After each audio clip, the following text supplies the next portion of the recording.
안녕하세요. 책 읽어주는 재미입니다. 오늘 소개해드릴 책은 데일 카네기의 인간 관계론입니다.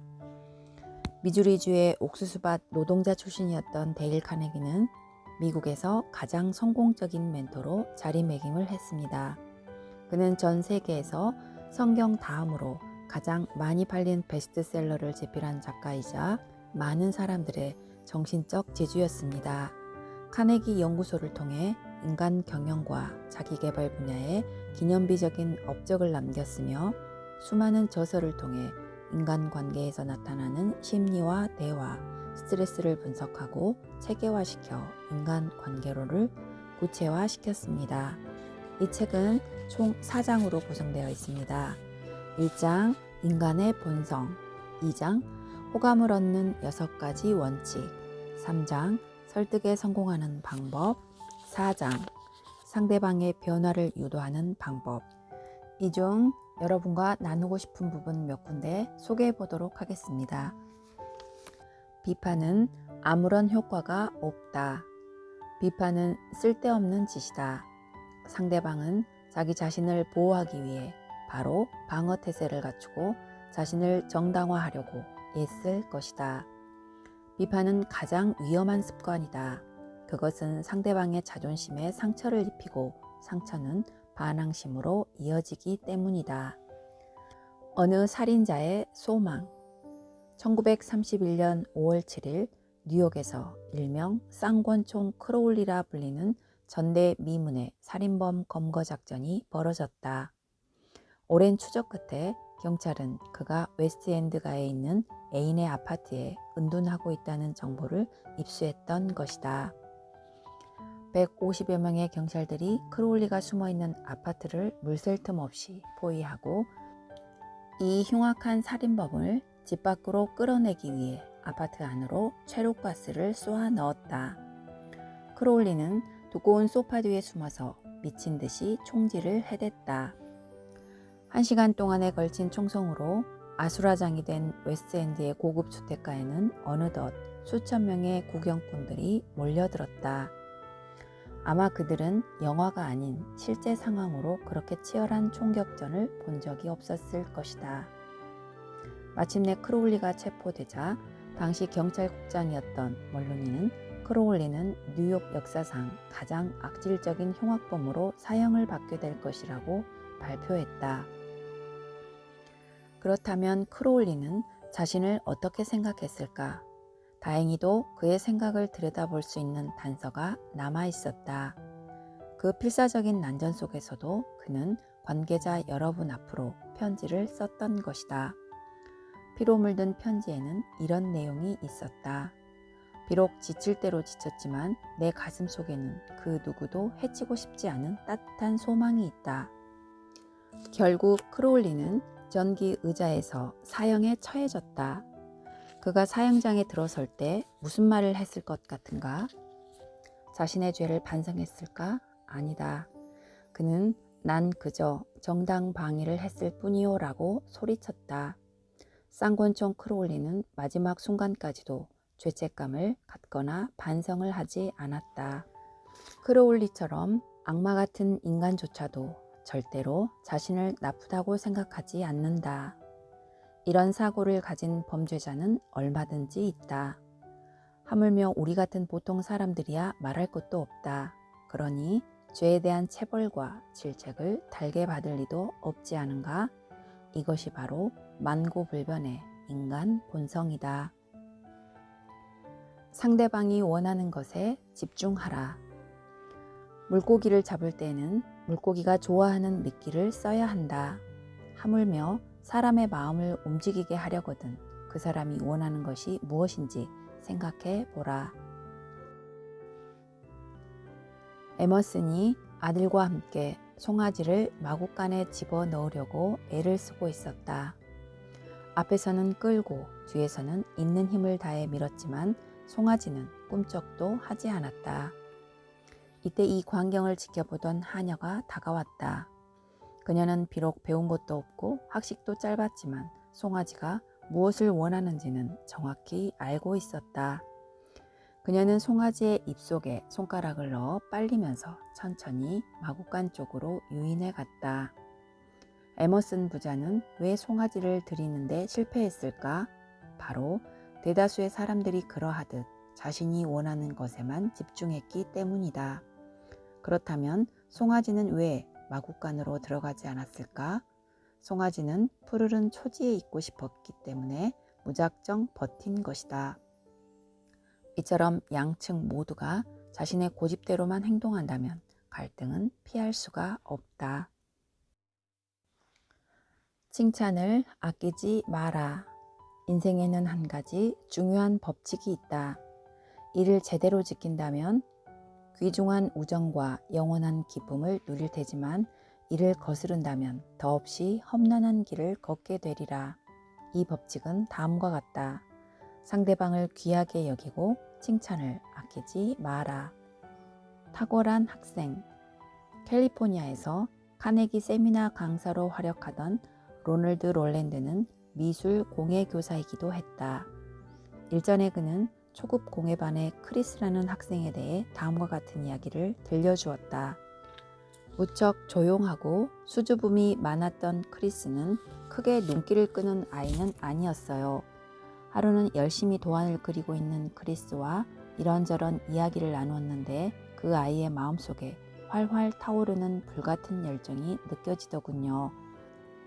제가 상급반 수업을 받는 건 어떠니? 라고 묻자 14살 소년의 얼굴은 금세 환희로 가득 찼습니다. 감동에 젖은 아이는 억지로 눈물을 참고 있는 것 같았습니다. 제가 잘할 수 있을까요? 롤랜드 선생님. 물론이지 크리스. 지금도 잘하고 있잖니? 그날 수업이 끝난 후 초롱초롱한 눈으로 감사합니다 롤랜드 선생님 하고 인사하는 크리스의 목소리에는 자신감이 넘치더군요. 전 크리스 덕분에 정말 귀중한 교훈을 얻었습니다. 어느 누구라도 마음 깊은 곳에 자신감과 자존감을 품고 있다는 것이지요. 그래서 전 당신은 잘하고 있습니다 라는 표어를 칠판 위에 붙여두었습니다. 아이들뿐만 아니라 저 자신에게도 상기시키기 위해서요. 모두가 탁월한 학생이라고 말이죠. 에머슨은 어느 누구든 분명 나보다 탁월한 면이 있다. 그렇게 난 모두로부터 배울 수 있다 라고 말했다. 열등감에 시달리는 사람이나 상대에게 인정받기 위해 애를 쓸 뿐이다. 상대에게 말할 기회를 제공하라. 우리는 그리 대단한 존재가 아니기에 항상 겸손해야 한다. 100년 후에는 존재조차 까맣게 잊힐 것 아니던가. 그 누구도 죽음을 피할 수 없다. 삶이란 일이 짧고 덧없을진데 아무리 잘났다고 떠들어봐야 무슨 의미가 있겠는가. 차라리 그 시간에 타인의 지혜를 쫓는 것이 낫다. 닭장의 등달기. 필라델피아 전기회사에 근무하는 외부신은 펜실베니아의 어느 시골 지역을 시찰하고 있었다. 그곳은 네덜란드 출신의 부유한 농민들이 거주하는 곳으로 무척 깔끔하고 정돈된 마을이었다. 어느 멋진 농가 앞을 지나면서 지역 담당자에게 물었다. 왜 사람들이 전기를 사용하지 않나요? 이 마을 사람들은 찔러도 피 한 방울 안 나올 사람들이에요. 아무것도 사려고 하지 않습니다. 게다가 저희 회사를 달갑지 않게 생각하고 있어서 도무지 설득할 수가 없습니다. 이 말의 외부신은 한 번 더 시도해볼 요량으로 한 농가의 문을 두드렸다. 문이 빠끔히 열리더니 나이가 지긋한 드러켄브로드 부인이 고개를 내밀었다. 외부신은 당시의 상황을 이렇게 설명했다. 노부인은 우리가 전기회사 사람이란 걸 눈치채고 곧바로 문을 쾅 닫아버렸다. 전 다시 문을 두드렸지요. 부인은 전기회사 따위는 관심이 없다고 말하더군요. 그래서 전 귀찮게 해드려 죄송하지만 부인, 전 전기를 팔러 온 게 아닙니다. 달걀을 좀 사고 싶어서요 라고 말했습니다. 그러자 드러켄브로드 부인은 미심쩍은 눈초리로 문을 빠끔 열었습니다. 부인께선 아주 멋진 도미니크 종 닭을 기르시고 계시더군요. 신선한 달걀을 좀 살 수 있을까요? 그녀는 문을 활짝 열어젖히고는 호기심 어린 목소리로 물었습니다. 내가 기르는 게 도미니크 종이란 걸 어떻게 아셨수? 저도 닭을 기르거든요. 그런데 이렇게 좋은 도미니크 종 닭은 처음 봅니다. 부인은 뭔가 의심스러운 듯 계속해서 질문을 해댔습니다. 집에서 닭을 키운다면서 왜 달걀을 사려는 게요? 저희 집 닭은 레그온 종이어서 흰 달걀을 낳거든요. 그런데 케이크를 만들 때는 노란 달걀을 쓰는 게 훨씬 맛있지 않습니까? 집사람이 케이크 하나는 끝내주게 만들거든요. 부인은 드디어 온화하기 그지없는 모습으로 대문을 열어주었습니다. 집으로 들어간 저는 농장 마당에서 아주 근사한 외양간을 발견하고는 이렇게 말했습니다. 드러켄브로드 부인, 남편께서 소를 키우는 것보다 부인께서 닭을 치는 수입이 더 많으실 것 같은데요. 그녀는 금세 얼굴이 환해지더군요. 실제로 부인이 훨씬 많은 수입을 얻고 있음에도 고집쟁이 남편은 그 사실을 인정해주지 않는 듯 했습니다. 부인은 흔쾌히 닭장을 구경시켜 주었고 전 그곳 닭장 설비를 둘러보며 칭찬을 아끼지 않았습니다. 우린 어느새 닭을 키우는 경험을 나누는 친구가 되었지요. 마침내 부인은 옆집 사람이 닭장에 등을 달았더니 수확이 늘었다고 그러던데 그게 참말이오? 라고 물으며 전등이 과연 효과적인지 궁금해했습니다. 그로부터 2주 후 드러켄브로드 부인이 기르는 도미니크종 닭들은 환한 전등 불빛 아래에서 모이를 쪼게 되었지요. 이렇게 부인은 더 많은 달걀을 수확했고 전 전기 설비를 판매하는 데 성공했습니다. 만약 제가 부인의 생각 따위는 아랑곳하지 않은 채 줄곧 제 이야기만 늘어놓았다면 결코 전기시설을 판매할 수 없었을 것입니다. 이렇게 까다로운 고객에게는 절대 물건을 팔 수가 없습니다. 단지 스스로 물건을 사도록 만드는 거지요. 양측이 모두 윈윈할 수 있었던 위의 사례는 깊이 생각해 볼 가치가 있다. 웨브씨가 노부인의 관심사에 주의를 기울이지 않았다면 결코 전기 설비를 판매하지 못했을 것이다. 자, 많은 이들이 선택의 결정권을 상대방에게 쥐어준다. 그러고는 상대가 까다롭다며 불평을 해대는 것이다. 그렇다면 넓은 그물을 던져놓고 스스로 들어오도록 만드는 것이 오히려 낫지 않을까? 지시받고 싶은 사람은 아무도 없다. 딱딱한 어조로 명령을 늘어놓는 사람만큼 귀찮은 불청객은 없다. 스스로는 대단하다고 생각할지 모르지만 이만큼 교양이 없음을 드러내는 습관도 없다. 화술의 미학. 얼마 전 저명한 전기 작가인 아이다 타벨 여사와 함께 식사할 기회가 있었다. 그녀는 내가 인간 관계에 관한 책을 쓴다는 것을 알고 사람들을 어떻게 대할 것인가에 대한 의견을 제시해 주었다. 일전에 여사가 오웬에 관한 전기를 쓰고 있을 때였다. 그녀는 오웬의 동료를 인터뷰했는데 그는 지난 3년 동안 오웬이 누군가에게 명령을 내리는 것을 한 번도 본 적이 없다고 말했다. 오웬은 언제나 지시가 아닌 제안을 했다. 이를테면 이렇게 하시오, 저렇게 하지 마시오라는 말 대신 이렇게 생각해 보면 어떨까?